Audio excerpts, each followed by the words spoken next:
Assalamualaikum warahmatullahi ta'ala wabarakatuh.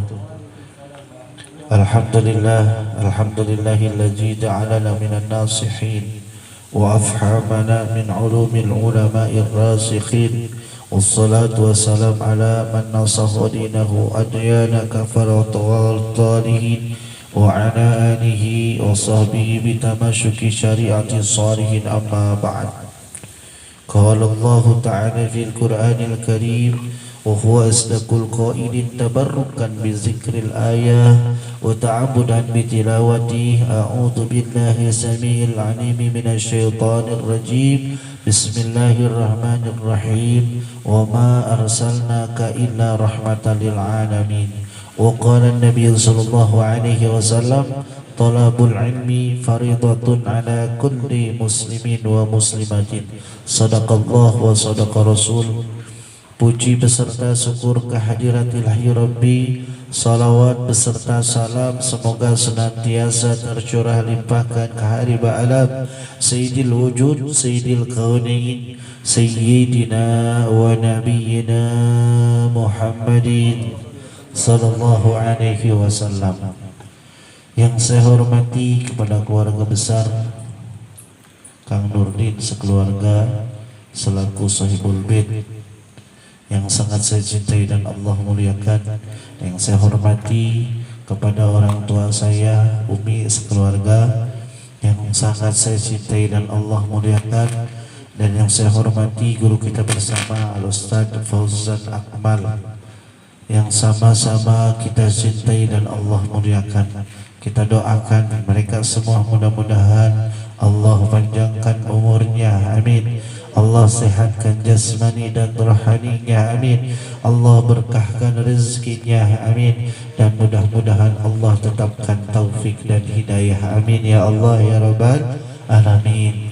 Dan yang saya hormati kepada para jamaah Majlis Ta'lim Mahabbatul Mustafa, Majlis Ta'lim Sababul Mustafa yang sama-sama saya cintai dan Allah muliakan. Alhamdulillah, malam hari ini kita masih bisa beristiqomah di jalan Allah. Alhamdulillah, malam hari ini kita masih bisa mengucapkan zikir kepada Allah, membacakan salawat kepada Rasulullah sallallahu alaihi wasallam. Mudah-mudahan apa yang kita ucapkan, apa yang kita langkahkan, apa yang kita niatkan malam hari ini Allah kabulkan, amin ya Allah ya Rabbal alamin. Yang dalam keadaan banyak urusan, mudah-mudahan duduk di majlis ilmu Allah selalu mudahkan segala urusannya, amin. Yang dalam keadaan sakit, mudah-mudahan Allah berikan kesembuhan, amin ya Allah ya Rabbal alamin. Para rekan-rekan majlis ta'lim yang sangat saya cintai, saya akan lanjutkan kajian yang kemarin masih dalam bab tayamum. Kemarin kita membahas tentang sebab-sebabnya tayamum ya. Alhamdulillah, malam hari ini kita akan lanjut tentang syaratnya tayamum. Kenapa sih harus kita bahas? Karena ini adalah suatu ibadah, jalan untuk kita melaksanakan ibadah kepada Allah Subhanahu wa ta'ala. Bukankah kita setiap saat terkadang kita menyebut hamba Allah? Sebetulnya kita malu menyebut hamba Allah. Namanya hamba kalau dalam kerajaan suatu raja menyuruh kepada hambanya, berarti hambanya itu harus nurut ya. Ini kita ngaku-ngaku hamba Allah, tapi kita terkadang tidak nurut sama Allah ya. Di dalam suatu kerajaan kalau yang tidak nurut sama rajanya maka akan diberikan hukuman. Tapi Allah masih memberikan kasih sayang kepada kita.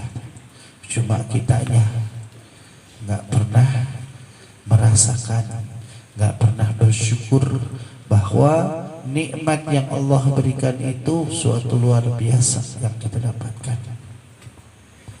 Bahkan kita sering mengeluh, sering curhat ya tentang apa yang Allah berikan kepada kita. Padahal semuanya Allah telah berikan kepada kita. Walaupun dalam keadaan kita apa adanya pada saat ini, tapi Allah berikan segalanya buat kita. Jadi para rekan-rekan semua, ayo kita kembali kepada diri kita sendiri, bersihkan diri kita. Apalagi ini bulan bulan Sya'ban, ya, bersihkan diri kita ini daripada perbuatan-perbuatan yang tidak diinginkan oleh Allah. Ya, waktu bulan Rajab kita beramal dengan baik, dan bulan Sya'ban ini amal kita pertahankan, bahkan kita tambah. Fastabiqul khairat, berlomba-lomba mencari kebaikan. Karena apa? Ini adalah di bulan Sya'ban ini adalah akhir daripada catatan riwayat kebaikan dan keburukan kita selama 1 tahun kemarin. 1 tahun kemarin ngapain doang sih? Tidur mulu. 1 tahun kemarin ngapain doang? Ya, bahkan di bulan Sya'ban ini, pertengahan bulan Sya'ban, ya, sering kita melaksanakan apa yang namanya nisfu Sya'ban. Di dalam pertengahan bulan Sya'ban ini adalah kita ditutup amal kita tuh yang 1 tahun kemarin, yang banyak bolong sholatnya luar biasa, ya, rapotnya merah semua, ya, ada yang rapotnya biru semua nilainya, ada yang bagus, ada yang sederhana, ada yang sedang-sedang, ada yang hancur pisan, selama 1 tahun gak pernah melakukan apa-apa, apalagi kebaikan, luar biasa. Ya, kita ditentukan di bulan Sya'ban ini. Karena apa? 15 hari ke depan kita akan menghadapi bulan suci Ramadan. Setelah bulan Sya'ban, ya, kita akan menghadapi bulan yang penuh ampunan, bulan yang penuh magfirah, bulan yang penuh berkah.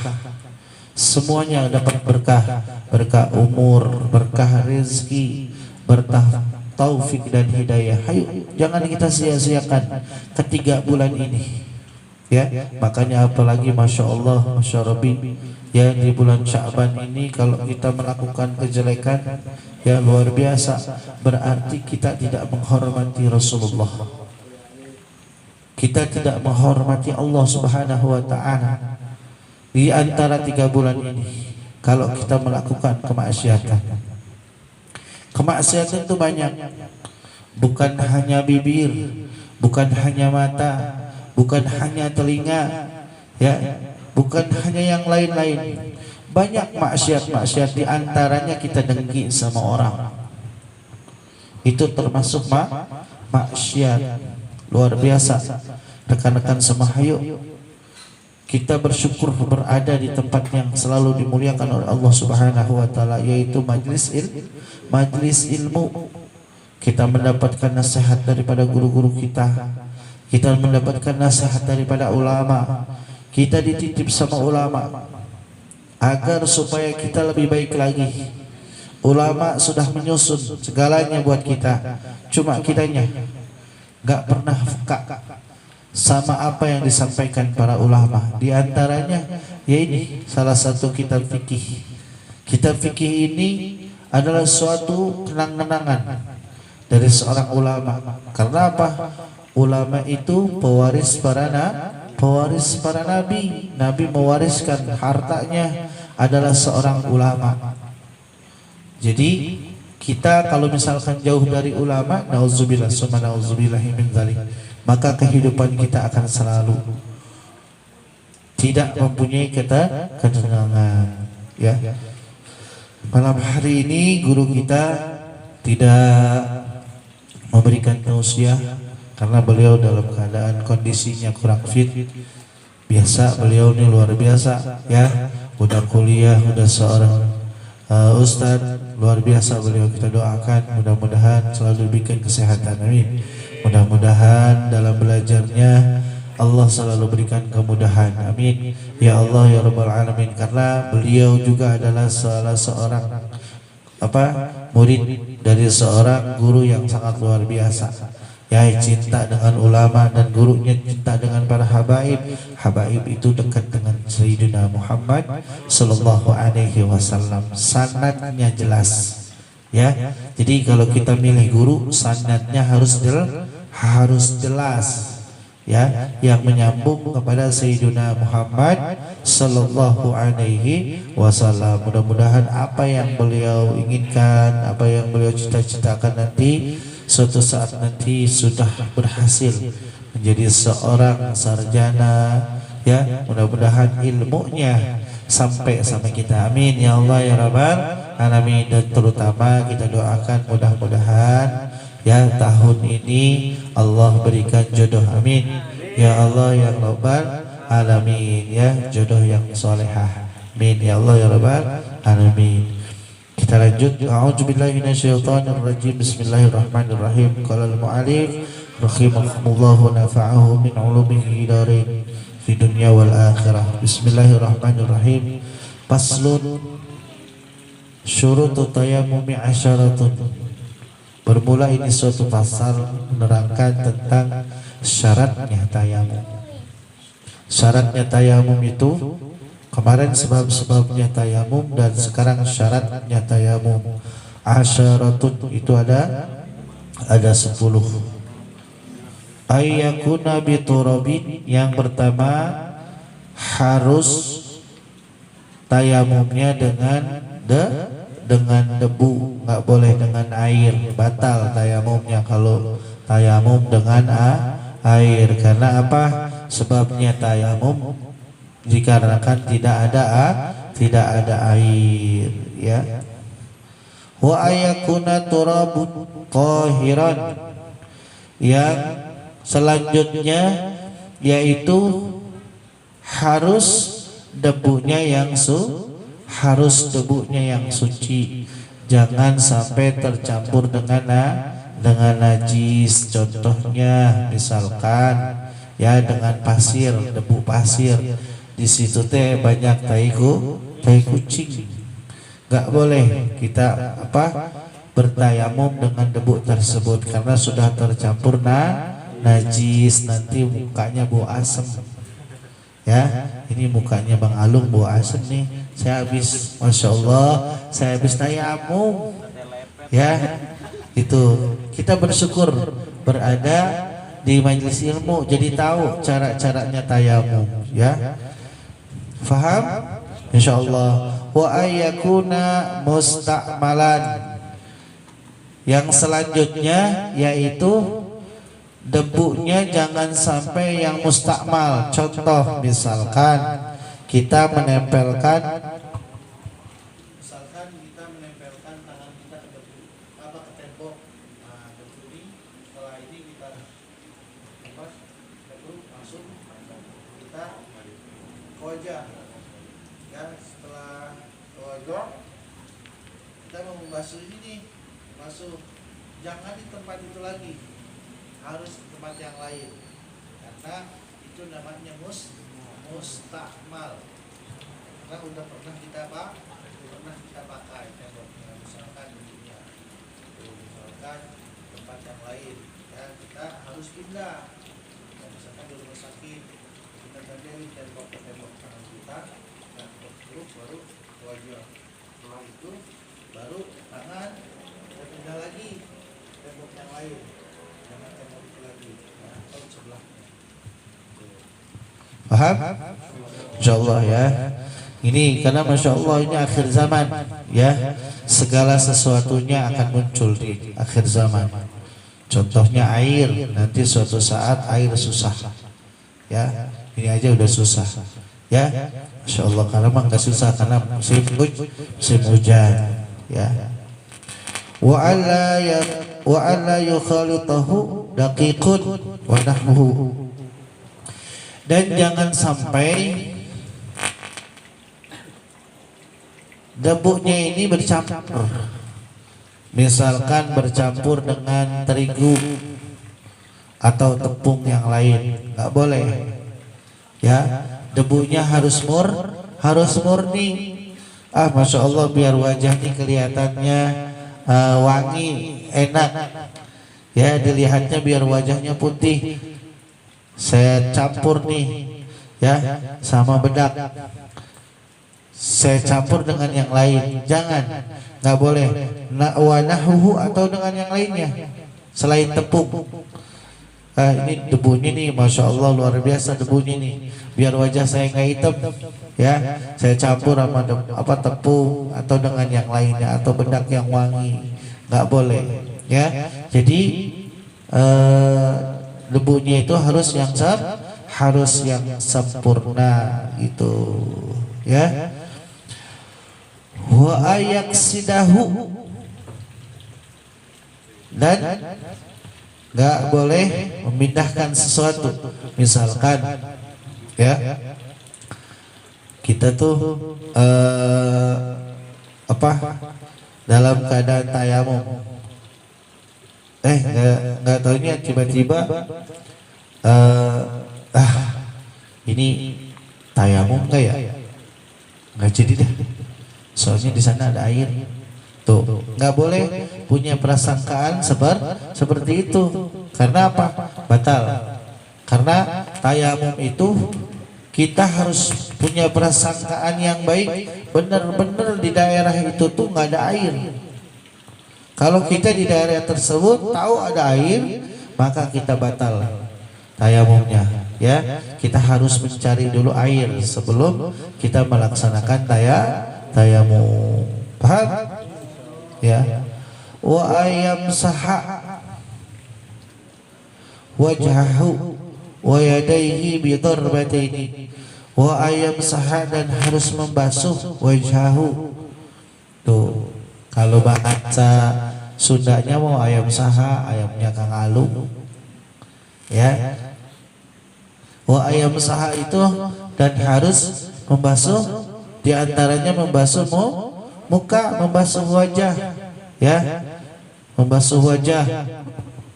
Gimana caranya membasuh wajah dan tayamum?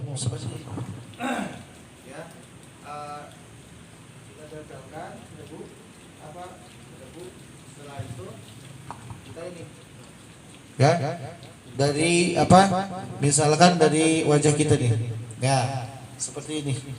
Ini jempol kita nih harus berjalan dengan itu, seperti itu. Terakhir digado, di bawah gado. Karena apa? Ini adalah ujung wajah. Ini harus terbasuh semua.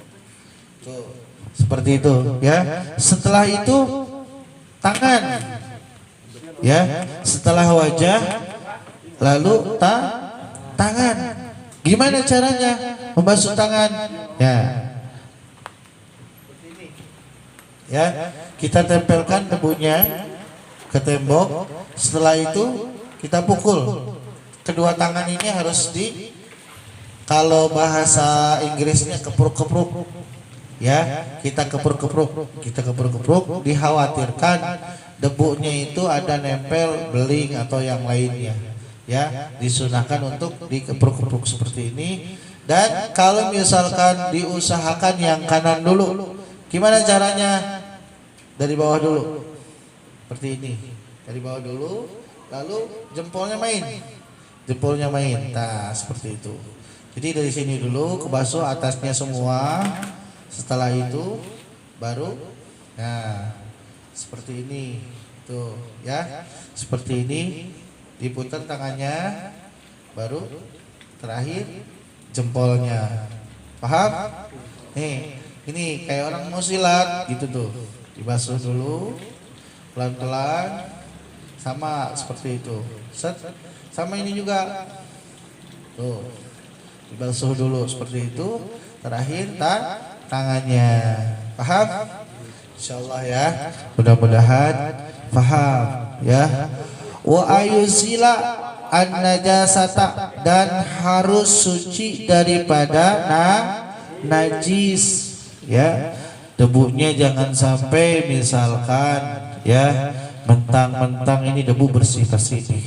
Cuma debu tersebut berada dalam misalkan kandang ayam, misalkan kandang kambing, itu jangan ya. Kita harus debunya nyari yang suci ya, harus harus kita hilangkan daripada najis ya.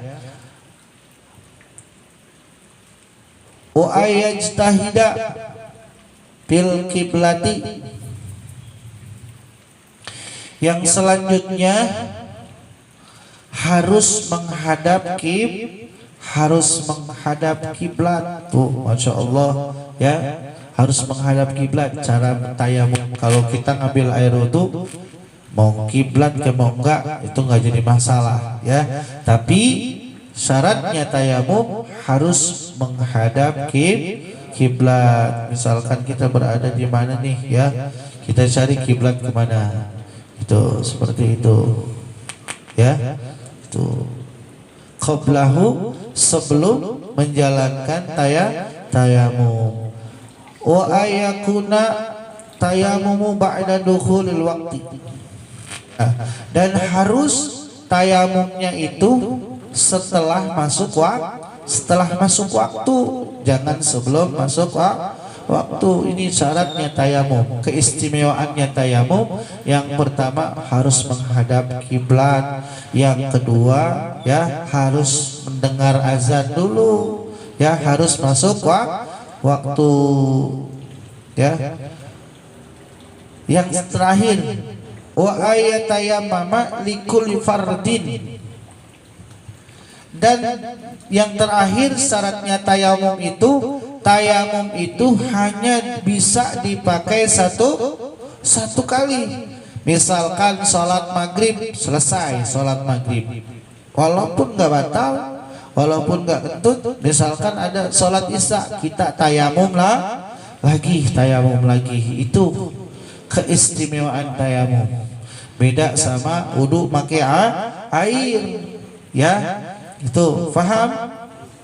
Jadi setiap waktu harus tayamum, setiap waktunya harus tayamum. Jangan tadi udah tayamum ini ya, tadi zuhur udah tayamum, saya kan belum batal. Enggak ya, tayamum itu dipergunakan hanya satu waktu. Misalkan waktu yang lain asar, kita tayamum lagi ya. Paslun furudut tayamum ini, wallahu a'lam bi muradihi. Insyaallah di minggu yang akan datang kita akan membahas tentang produknya tayamum. Mudah-mudahan syarat-syarat tayamum ini menjadikan mauizah hasanah buat kita ya, suatu peringatan yang baik buat kita, karena luar biasa ya. Zaman sekarang ini banyak orang yang menjalankan ibadah tapi dengan tidak ilmunya, banyak tidak memperhatikan tentang wudunya, banyak memperhatikan tentang istinjanya. Karena apa? Wudu itu menentukan kita sholat sah dan tidaknya. Makanya kalau wudu harus hati-hati ya, jangan sampai cuman kocorin air doang, tapi harus dibasuh. Paham? Harus dibasuh, harus hati-hati ya. Karena kalau wudunya nggak baik, sholatnya pun nggak baik. Kalau wudunya nggak baik, baca Qur'annya pun nggak baik, nggak sah ya. Mudah-mudahan yang sedikit ini walaupun satu pasal menjadikan suatu kita keberkahan ilmu. Amin ya Allah ya Rabbal Alamin. Assalamualaikum warahmatullahi wabarakatuh.